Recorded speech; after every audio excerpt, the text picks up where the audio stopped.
Hello, ladies and gentlemen. I'm Xiaohuan Tan He. It's my honor to be here with you to present what we have done in the past several months. I'm a PhD student of Hunan University, China, and a visiting PhD student of Ryerson University, Canada. My supervisors are Professor Weijian Yi and Arnold Yuan. My topic is deterministic, probabilistic, and risk-based design for progressive collapse of reinforced concrete structures based on a novel method. In the history, several famous building collapse cases led to not only significant economic loss, but also severe injuries and casualties. These included the Rona Point building in 1968, the Monroe building in 1995, and the WTO Twin Towers in 2001. Recently, a two-story basement collapsed in a southern city in China in 2018. It was a typical reinforced concrete flat plate structure designed for parking, built 1 year ago. A small initial damage occurred near the middle of the basement roof when an excavator was working. The failure propagated into all directions, and finally, most of the basement roof and the first basement floor collapsed, summing up to 3,500 square meters. The failure is a typical disproportionate progressive collapse one. According to the government's report, several possible reasons included low safety factor, no consideration of unfavorable construction loading, and no measures to prevent progressive collapse. To prevent progressive collapse, several codes have presented detailed guidelines on how to design structures. However, currently, design for progressive collapse is still in a secondary state. For reinforced concrete structures, we perform initial design based on normal actions such as dead load, live load, wind load, or even earthquake actions. If progressive collapse design is required, we build numerical model and check whether the structure has enough collapse resistance under a key element removal scenario. If the performance target is not satisfied, we revise the design and then check again. Usually, several to dozens of iterations are required. Several researchers proposed guidelines during the iteration state to reduce the number of iterations. Others suggest using heuristic methods such as genetic algorithms, particle swarm algorithms to find the optimal design. These methods are time demanding and too complex to be adopted in everyday design. Recently, we proposed a new design method named virtual thermal analysis that can avoid the iteration state.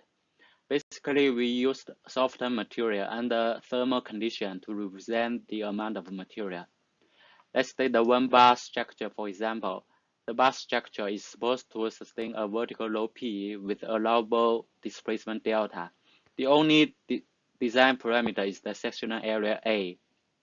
At first, we increase the sectional area A to an extremely high value. Then under the vertical load P, the displacement is very small. Then we increase the temperature. The material becomes softened. To maintain equilibrium, the structure deforms to a larger degree. If we increase the temperature more, the deformation becomes even larger. Finally, we can obtain a deformation temperature curve from, let's say, 0 Celsius degree to 1000 Celsius degree. Given the allowable displacement delta, we can obtain the target temperature. Before the virtual thermal mechanical analysis, the properties of the material is set in advance.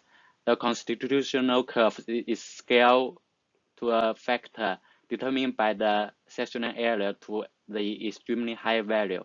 Therefore, given the target temperature, we can obtain the design value directly. To further illustrate the method, let's take the 3-story, 6-frame reinforced concrete frame structures for a case study. Only the middle frame is extracted for presentation for the sake of simplicity. A bottom column is removed, and we need to determine the proper amount of the reinforcement in the beams above the removed column. The building structure is designed for gravitational load only. No lateral load is considered. Instead of increasing all the reinforcement simultaneously, We define 5 sequential enhancement strategies. Number 0 is the design without any enhancement.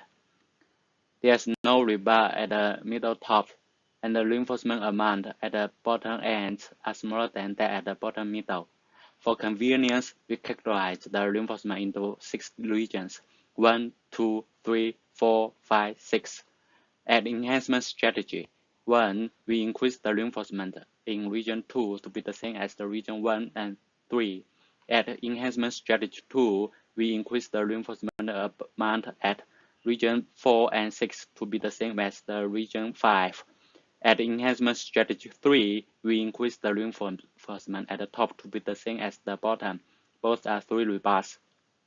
At the enhancement strategy 4, we increase all the reinforcement to be the maximum allowable value. Based on these 5 enhancement strategies, the temperature-dependent property of the rebars can be determined. As the temperature increases from 0 to 1000 Celsius degree, the yielding strength decreases. Or equivalently, the reinforcement area decreases, representing the enhancement strategy index decreases from 4 to 0. Based on the temperature-dependent properties, we build a finite element model for the extremely designed structures. Under gravitational loads, the displacement is very small. Then we increase the temperature or equivalently decreases the enhancement degree and obtain the whole virtual thermal pushdown curve. The displacement increases slightly as the enhancement strategy decreases from 4 to nearly 1.3, represent the end of the compressive arc action. After that, the displacement increases rapidly, showing the typical snap-through behavior. If our performance target is minor damage, which means the displacement reaches 0.03 meter, then enhancement strategy 1.92 is our final design. If the allowable displacement is 0.9 meter, then the enhancement degree 0.88 is our final design. To validate the accuracy of the virtual thermal analysis, a series of static nonlinear pushdown curves are conducted with different amounts of reinforcements in the beams at loading factor 1.0. The results match pretty well with the virtual thermal analysis, which verifies the accuracy of the virtual thermal analysis.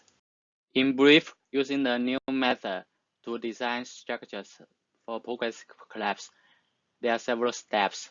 We first perform initial design under normal actions, and then enhance the structure to a very high degree, and then we conduct virtual thermal analysis. Finally, we can determine the design parameter given the target performance. Facing the randomness of loads and materials, sometimes it is required to use probabilistic design philosophy. In this case, Monte Carlo simulation can be adopted. We first produce a series of samples, and then a series of virtual thermal analysis can be conducted. Fragility curves can be constructed, and then we can determine the design parameter given the probabilistic performance target. For the same case study, 100 samples are produced, and corresponding 100 virtual thermal pushdown curves are shown on the left.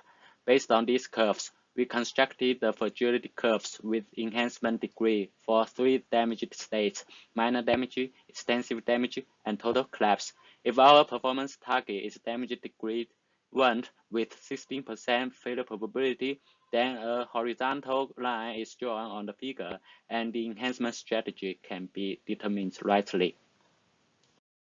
Based on the fragility curves, risk-based design is quite straightforward. The bottom rectangular part represents the non-structural building cost. The cost of the structural part increases roughly linearly from no enhancement to high degree of enhancement with a rather smooth slope. When the degree of enhancement is small, there is significant risk of damage or collapse. The ultimate design is when the enhancement strategy equals to 1.6. The increase of total cost is 1.97. In conclusion, we proposed a simple but effective method to design structures when deterministic probabilist or risk-based design philosophies are adopted. A case study was undertaken to show how the proposed simple method can help design structures against progressive collapse in a relatively quick manner. In the future, guidelines for enhancement strategies should be studied in detail, and advanced probabilistic analysis methods should be adopted.